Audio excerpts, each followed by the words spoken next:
Now we do start this hour with the latest on Ukraine. The government of Ukraine is blaming Russian assets for a series of cyber attacks impacting critical computer systems. This happened as NATO allies questioned reports of Russia pulling back some forces from the border with Ukraine after completing a military drill.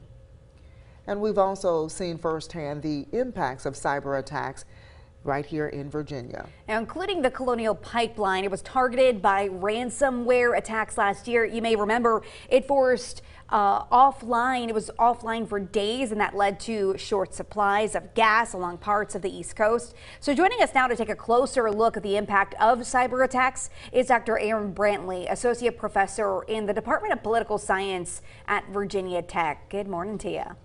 Good morning.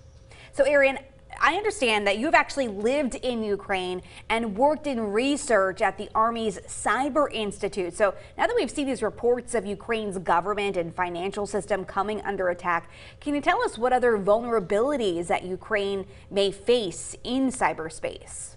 Well, Ukraine's infrastructure across the board was heavily integrated with that of the Soviet Union and the Russian Federations. And so it has suffered a substantial number of cyber attacks of varying degrees over the last 8 years since the Russian invasion of eastern Ukraine and the takeover of Crimea.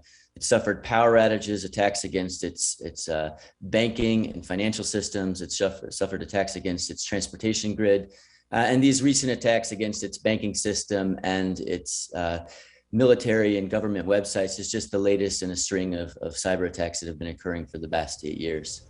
And Dr. Brantley, can you explain to our viewers how these attacks work? For example, what is a denial of service attack?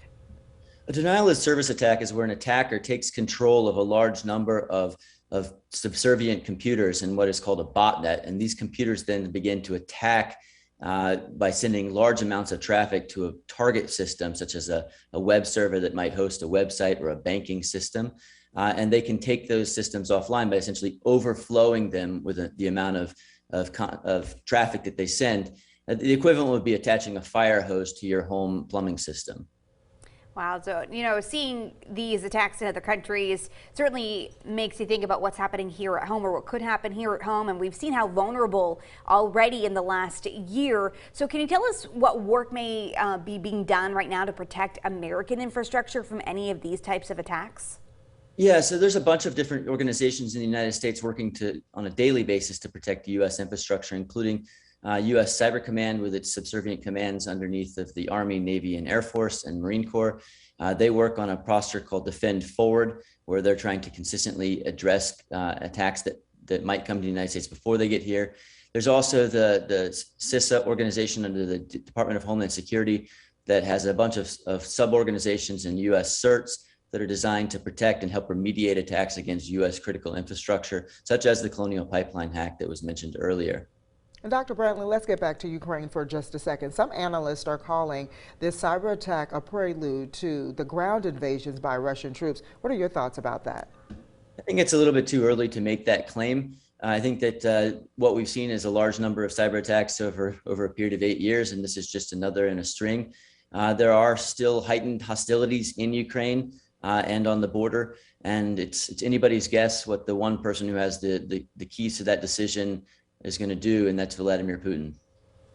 All right, Dr. Aaron Brantley, Associate Professor at Virginia Tech and Cybersecurity Researcher. We thank you so much for speaking with us this morning. Thank you.